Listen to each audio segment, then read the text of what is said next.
Bonsoir, être humain hypothétique qui écoute cette vidéo, dont le titre est « Le déluge sert à détruire le jardin d'Éden ». Alors comme c'est un titre de présentation pour la vidéo, j'ai mis qu'une seule information, mais en fait, contrairement à ce qui est écrit dans la Bible et ce qui est communément enseigné, ou expliqué quand c'est pas un enseignement, dans les visions du royaume des cieux que j'ai eues, la raison d'être du déluge, ce n'est pas pour détruire une humanité corrompue, pécheresse, violente, qui commet le mal. Ça n'a absolument rien à voir avec ça.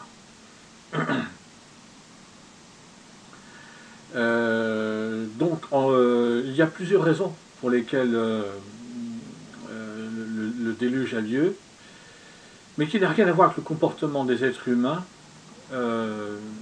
puisque dans les visions du royaume des cieux que j'ai eues, le créateur des êtres humains est quelqu'un de malsain et de pervers.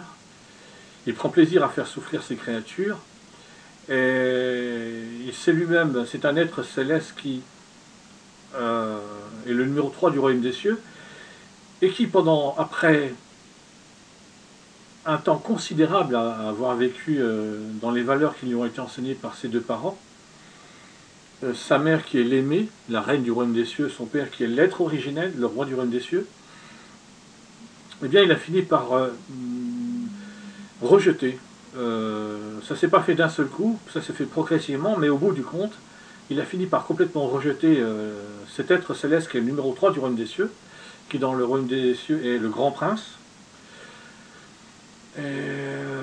C'est un être céleste qui, au moment de sa création par ses deux parents, qui d'ailleurs à l'époque le royaume des cieux n'existait pas encore, lorsque ses parents l'ont créé pour lui donner la vie, et qu'il puisse vivre avec eux, qu'il puisse être leur premier enfant, au moment où il a été créé, il a spécifiquement été créé pour que plus tard, dans le futur, il devienne le créateur officiel de la famille, qui était en train de se composer. Lui, il était le premier enfant à être créé, et au bout du compte, il y en aurait 12.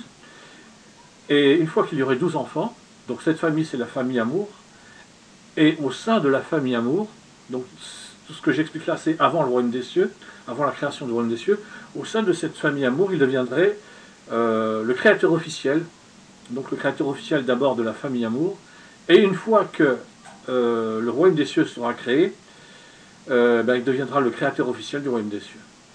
Et donc le créateur des êtres humains est cet être-là, le créateur officiel du royaume des cieux, mais qui à un moment de sa vie a complètement rejeté les valeurs de ses parents, qui sont les valeurs de l'amour spirituel. Il s'est défini ses propres valeurs, qu'il a appelées les valeurs de la haine spirituelle.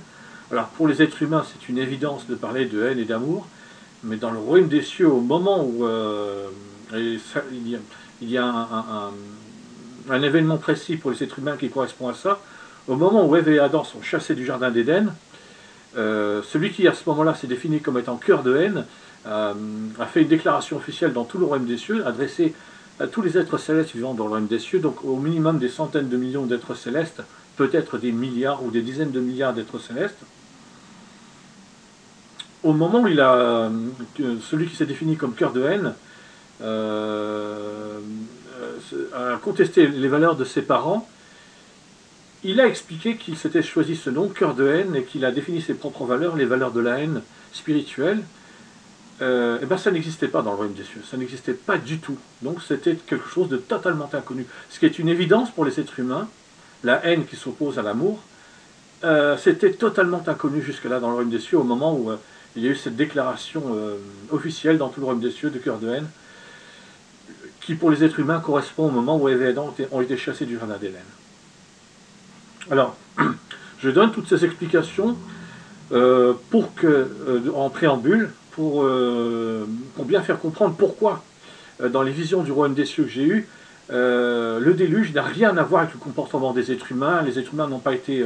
le déluge n'a pas eu lieu pour punir les êtres humains, tuer des êtres humains pécheurs qui commettent le mal, qui font le mal. Le cœur de haine est le créateur des êtres humains. Il a créé les êtres humains spécifiquement à travers Ève et Adam, bien évidemment. Il a créé les deux premiers êtres humains, Ève et Adam. Et avant de créer Ève et Adam, il a créé des préhumains. Alors les préhumains, ça correspond à ce qu'on connaît ce que les scientifiques évolutionnistes appellent les préhumains de Cro-Magnon, de Néandertal et ainsi de suite. Et avant même de créer des préhumains, il a créé des robots testeurs. Parce que la création, contrairement par exemple à une scène qu'on peut voir dans un film d'animation, un dessin animé comme Cendrillon, où Cendrillon est une marraine qui est une fée, elle a une baguette magique, elle dit quelque chose du genre ba bedibou bediba, elle donne un coup de baguette magique et hop, instantanément, une transformation se produit. Dans les visions du royaume des cieux que j'ai eues, la création ne fonctionne pas du tout comme ça. C'est pour ça que j'ai pris, là encore, la peine de donner quelques explications à ce sujet. Alors maintenant, je reviens directement à la raison d'être de cette vidéo, pour ce qui est de donner des explications sur le principe. Le déluge a eu lieu pour détruire le jardin d'Éden. Aussi, pas seulement pour détruire le jardin d'Éden, au moment du déluge, le jardin d'Éden existait encore. Il n'était interdit à Ève et Adam d'aller dans le jardin d'Éden, mais pour que cette interdiction puisse être respectée, il y avait deux êtres célestes, donc dans le langage biblique deux anges, qui gardaient l'entrée du jardin d'Éden. Alors, je ne sais pas exactement, dans les visions du royaume des cieux que j'ai eues, je n'ai pas vu d'entrée spécifique au royaume des cieux. C'est pour ça que quand j'ai eu des visions concernant ces deux êtres célestes, dans le langage biblique, ces deux anges, et puis entre les deux anges, il y a une sorte d'épée flamboyante qui tournoie sans arrêt. Ce que j'ai vu, c'est qu'en fait, ils sont là, ils sont à un endroit du jardin d'Éden, mais ils peuvent très rapidement ou même instantanément se trouver, changer de position et se mettre n'importe où autour du jardin d'Éden pour empêcher Ève et Adam d'entrer. Donc c'est ça qui empêchait Ève et Adam d'entrer dans le jardin d'Éden, entre le moment où Ève et Adam ont été effectivement chassés du jardin d'Éden et le déluge. Donc en numéro 1, le déluge a servi à détruire le jardin d'Éden pour que les deux êtres célestes qui gardaient le jardin d'Éden, eh bien tout simplement n'aient plus à le garder. Mais c'est pas seulement pour ça. En même temps que il y avait deux êtres célestes qui gardaient le jardin d'Éden, il y avait aussi des êtres célestes qui avaient suivi cœur de haine dans ces rébellions, donc des êtres célestes qui ont complètement rejeté les valeurs de l'amour spirituel et qui ont adopté les valeurs de la haine spirituelle, qui se sont matérialisés, c'est le terme qu'il convient d'employer. Ils ne sont pas descendus sur terre, on peut utiliser cette expression, mais le royaume des cieux, dans les visions du royaume des cieux que j'ai eues personnellement, c'est un système solaire avec une planète, une première planète où des êtres vivants, intelligents et spirituels ont existé, la planète mère, et puis il y a eu au fur et à mesure des êtres vivants, intelligents et spirituels qui ont été créés sur d'autres planètes, une planète par une planète par une planète, mais au fur et à mesure, il y a environ une vingtaine de planètes comme ça qui ont fini par être habitées, et donc le royaume des cieux, très concrètement, c'est un système solaire. Et donc, le fait de dire que les anges descendent sur la terre ou que des êtres célestes sont descendus sur la terre, dans les visions du royaume des cieux que j'ai eues, ça n'a aucun sens. Des êtres célestes ont quitté la planète sur laquelle ils vivaient dans le royaume des cieux pour se transporter. Alors, pour se transporter sur la planète Terre parmi les êtres humains, alors comment se transporter dans les visions du royaume des cieux que j'ai eues, les êtres vivants, intelligents et spirituels,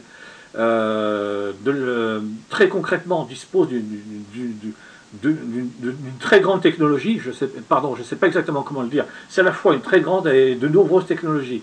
C'est-à-dire exactement comme les êtres humains, ils ont des technologies pour les voitures, les bateaux, les avions, les ordinateurs, et ainsi de suite, et ainsi de suite, et ainsi de suite. Donc les êtres célestes vivant dans le royaume des cieux, dans ce système solaire qu'est le royaume des cieux, disposent de nombreuses technologies et d'une technologie très avancée. Et donc ils peuvent voyager, quel que soit le mode qu'ils vont utiliser. J'ai pas spécialement vu, en fait j'ai même pas vu du tout dans les visions du royaume des cieux que j'ai eu, quelle méthode ils pouvaient utiliser pour voyager, mais c'est sans importance. Je sais qu'ils pouvaient le faire, c'est la seule chose qui comptait. Et donc, ils pouvaient quitter le système solaire où se trouve le royaume des cieux pour venir dans le système solaire où se trouvent les êtres humains et se matérialiser ou tout simplement se retrouver parmi les êtres humains vivant sur la planète Terre, quelle que soit la méthode qu'ils utilisent.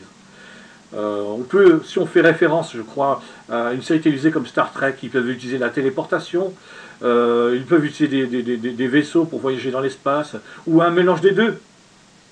Des vaisseaux qui vont leur permettre de voyager sur une certaine distance et une fois arrivés proche de la planète Terre, utiliser la téléportation pour se retrouver sur la planète Terre.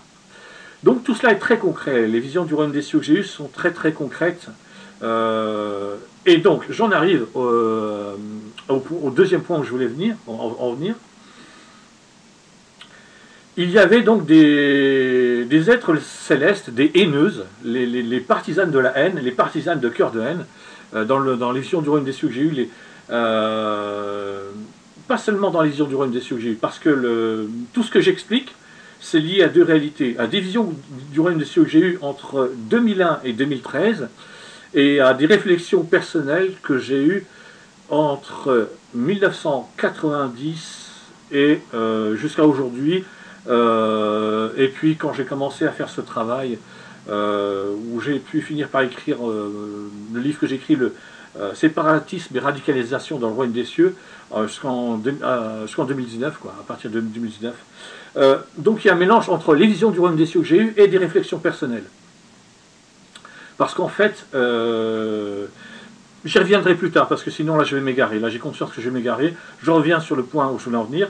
Donc il y a dans le langage biblique des anges, parmi les êtres humains avant le déluge sur la planète Terre, donc des êtres célestes qui ont choisi de vivre selon les valeurs de la haine, c'est-à-dire d'utiliser le mensonge, la manipulation, la lâcheté, la traîtrise, l'hypocrisie, d'être égoïste, égocentrique, d'aimer le pouvoir, de n'avoir aucun respect pour des créatures qu'ils considèrent comme inférieures, qui ne peuvent pas avoir d'influence sur eux, qui ne peuvent rien leur faire du tout. C'est le cas des êtres humains. Les êtres humains n'ont aucune influence dans le sens d'empêcher des êtres célestes de les faire souffrir.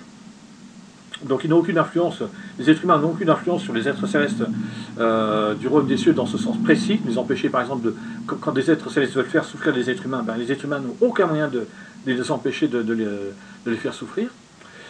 Et en plus de cela, comme un passage de la Bible explique, et les anges choisirent des femmes comme épouses, et de leur union naquirent des êtres qui sont appelés des Néphilim. Ça veut dire que donc, il y a, en numéro 1, le jardin d'Éden, qui existe toujours avant le déluge. Depuis qu'Ève et Adam ont été chassés du jardin d'Éden, il n'a pas été détruit, il n'a pas été modifié. Ce qui est dit au jardin d'Éden, c'est qu'il y a deux êtres célestes, dans le langage biblique, deux anges qui gardent ce jardin d'Éden pour empêcher Ève et Adam de revenir dans le jardin d'Éden et de prendre du fruit de l'arbre de vie. Et entre les deux êtres célestes, les deux anges dans le langage biblique, il y a comme une épée flamboyante qui tournoie sans arrêt. Donc là, le principe, c'est que si Ève et Adam cherchent absolument à retourner dans le jardin d'Éden, ou si ce n'est pas Ève et Adam eux-mêmes, si des descendants d'Ève et Adam cherchent à retourner dans le jardin d'Éden, ils seront tués, purement et simplement. Donc il y a le jardin d'Éden qui reste. Il y a des êtres célestes qui continuent, qui ont décidé de vivre parmi les êtres humains. Parce qu'ils veulent pouvoir connaître ce que les êtres humains connaissent. Dans le royaume des cieux, il n'y a pas de relation sexuelle. Et donc le fait pour des êtres célestes de venir parmi les êtres humains, ça leur permet de connaître les relations sexuelles. Et c'est donc pour ça que des êtres célestes ont décidé de venir parmi les êtres humains. Donc il y a le jardin d'Éden en numéro 1, des êtres célestes qui sont parmi les êtres humains, alors que ce n'est pas du tout leur place. Les êtres célestes n'ont rien à faire parmi les êtres humains de la manière dont les choses ont été mises en place au moment où Ève et Adam ont été placés dans le jardin d'Éden. Et en plus de ça, en numéro 3, comme des êtres célestes, la Bible explique qu'il n'y a que des êtres masculins. Est-ce que c'est une obligation qu'il n'y ait que des êtres masculins? Non, ce n'est pas une obligation. Mais peut-être qu'il y a une raison particulière pour qu'il n'y ait que des êtres masculins. C'est peut-être une question de pouvoir, puisque bibliquement parlant, ce sont les hommes qui assument des fonctions d'enseignement dans le domaine spirituel, des fonctions de responsabilité. Peut-être que c'est pour ça, dans les visions du royaume des cieux que j'ai eues, il n'y a que Adam qui transmet la mort à ses descendants. Ève ne transmet pas la mort à ses descendants. Bibliquement, l'explication c'est seul Adam transmet le péché à ses descendants. Pourquoi il n'y a que Adam et pourquoi il n'y a pas Ève?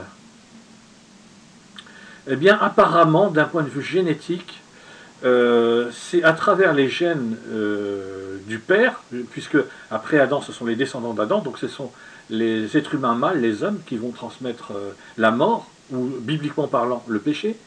Donc apparemment, génétiquement, c'est uniquement le père qui transmet dans ses gènes quelque chose, un code, une information ou des informations qui vont déclencher le processus de vieillissement et de mort chez les descendants parmi les êtres humains. Et donc, peut-être aussi que ça a à voir avec ça. Et aussi, les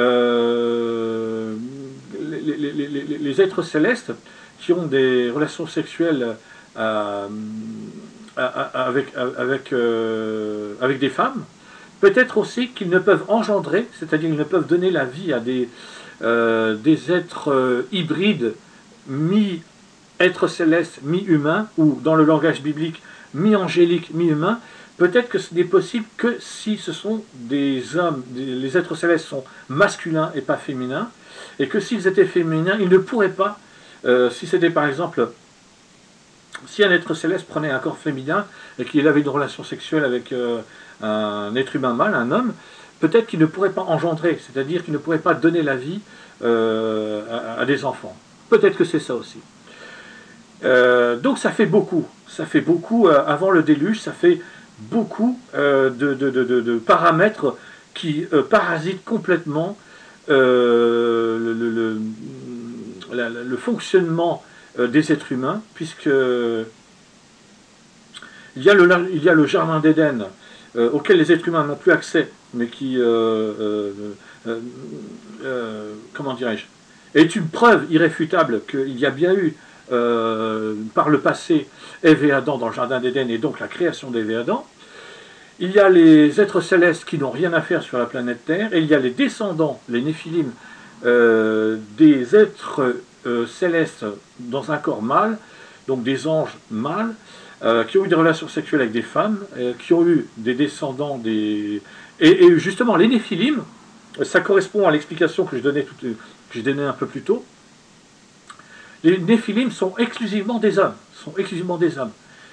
Donc et ils ne peuvent pas eux engendrer, c'est-à-dire que les Néphilim, un, sont exclusivement des hommes, et deux, même s'ils ont des relations sexuelles avec des femmes, les femmes avec lesquelles ils ont des relations sexuelles ne pourront pas donner, ne se retrouveront pas enceintes, ou si elles venaient à se retrouver enceintes, elles avorteront avant ou elles feront une fausse couche avant de pouvoir donner la vie. Donc il y avait beaucoup de choses qui posaient problème, mais et c'est pour ça que le déluge a eu lieu. Le déluge a eu lieu pour rétablir le fait que ce sont les êtres humains qui ont été créés pour vivre sur la planète Terre. Donc, plus de jardin d'Éden. Alors, bien évidemment, il n'y a plus de preuves irréfutables par rapport, d'un point de vue strictement matériel, de l'existence d'Ève et Adam dans le jardin d'Éden, bien évidemment.